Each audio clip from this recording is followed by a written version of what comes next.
ওম শান্তি। নিজেকে স্থিত করব। আমরা আমাদের স্বস্থিতির আসনে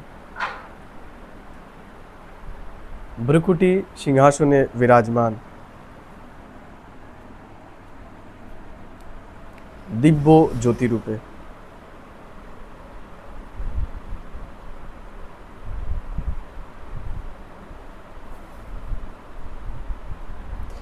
এবং ঈশ্বর যা যা আজকে আমাদের বলল আমরা সেগুলোকে স্মরণ করব।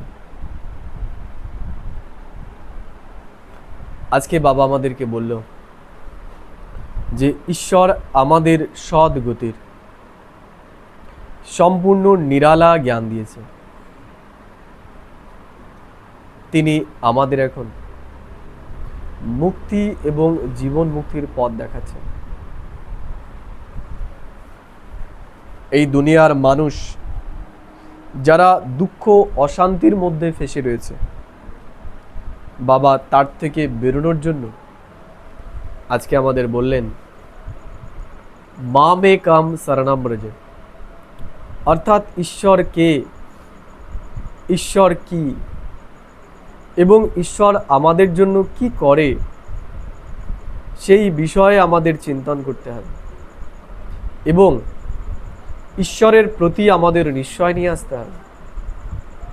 ঈশ্বর আমাদেরকে দিতে চলেছেন, তখনই আমাদের গতি অসৎ গতি থেকে সদ্গতির দিকে হবে।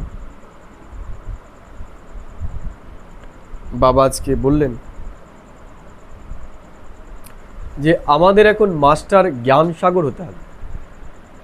জ্ঞান সাগর অর্থাৎ যার ভেতরে জ্ঞানের প্রত্যেকটা পয়েন্টের অনুভব আছে। বাবা বলেছেন আমরা যদি জ্ঞানের সাগর হয়ে যাই তাহলেই আমরা অন্যকে সুখ শান্তির অনুভব করাতে পারব।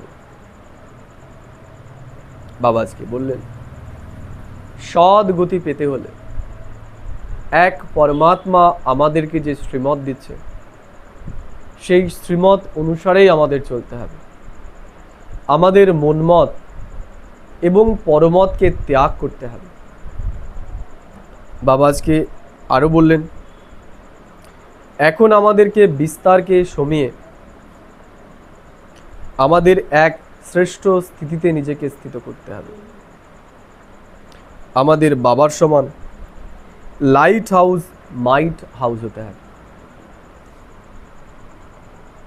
বাবা বললেন যে বিস্তারই আমাদের অশান্তির মূল কারণ, তাই আমাদের সমস্ত পরিস্থিতির মধ্যেই বিস্তারকে সমিয়ে এক সমাধানকে খুঁজতে হবে যে কি করে এই সমস্যার সমাধান হবে।